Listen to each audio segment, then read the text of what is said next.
اگر تیرے شان قلم نہ ہوتے تو میرا حسین مارا نہ جاتا.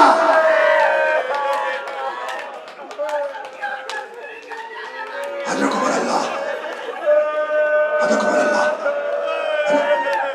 ایسی ماں کا بیٹا ہے عباس، ایسی ماں کا بیٹا ہے عباس، ہے نا. ولادت ہوئی، ایک پارچے میں لپیٹ کر عباس کو علی کے آغوش میں دیا گیا، ہے نا. عباس علی کے آغوش میں آئے.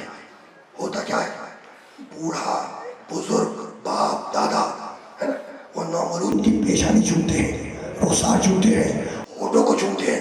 یہی تو ہے نا مقتل کے الفاظ ہیں، مقتل کے کہ جب ابو الفضل عباس حسین کی گود میں آئے تو بہت توجہ رکھنا، جب ابو الفضل عباس علی کی گود میں آئے تو علی نے سفید پارچے کو ہٹایا اور ہٹانے کے بعد عباس کی پیشانی کا بوسہ نہیں لیا، عباس کے ننھے ننھے بازوؤں کو چوما.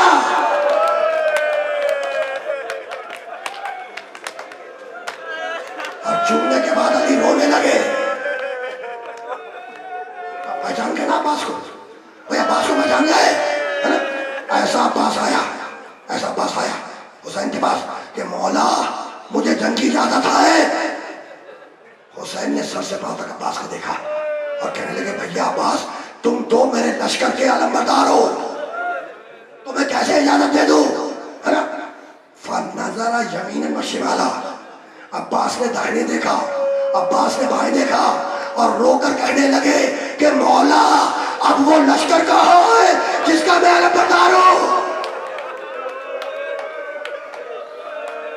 کہا عباس کچھ بھی ہو جائے تو میں اجازت نہیں دوں گا. عباس پلٹے یا خیمے کے باہر بیٹھ گئے، سوچنے لگے کہ مولا سے کیسے اجازت لی جائے. ابھی عباس سوچ رہے تھے کہ عباس کے کانوں میں کسی بچی کے رونے کی آواز بلند ہوئی کہ پھوپھی اماں میں بہت پیاسی ہوں.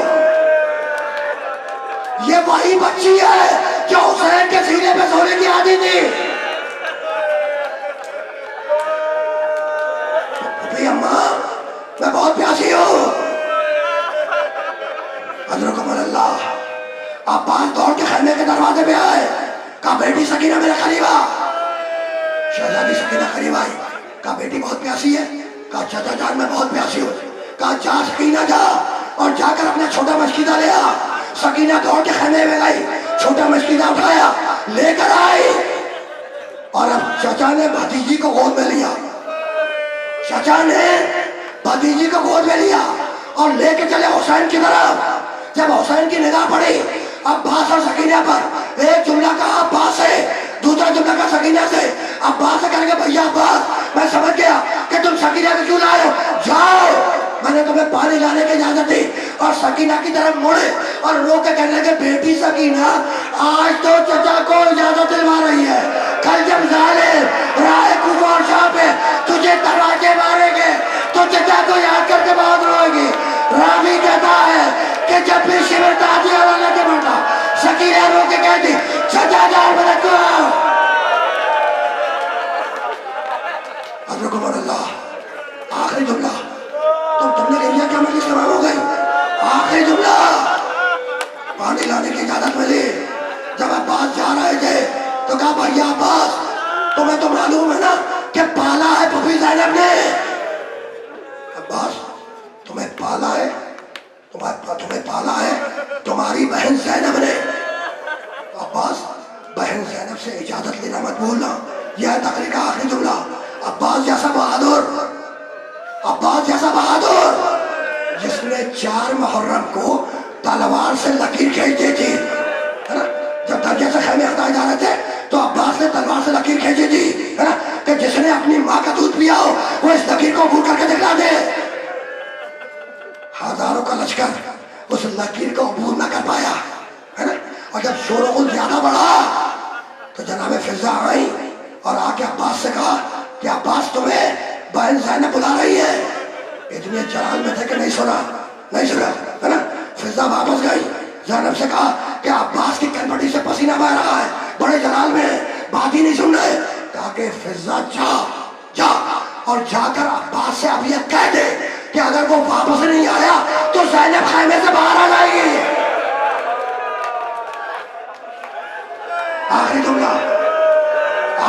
تھا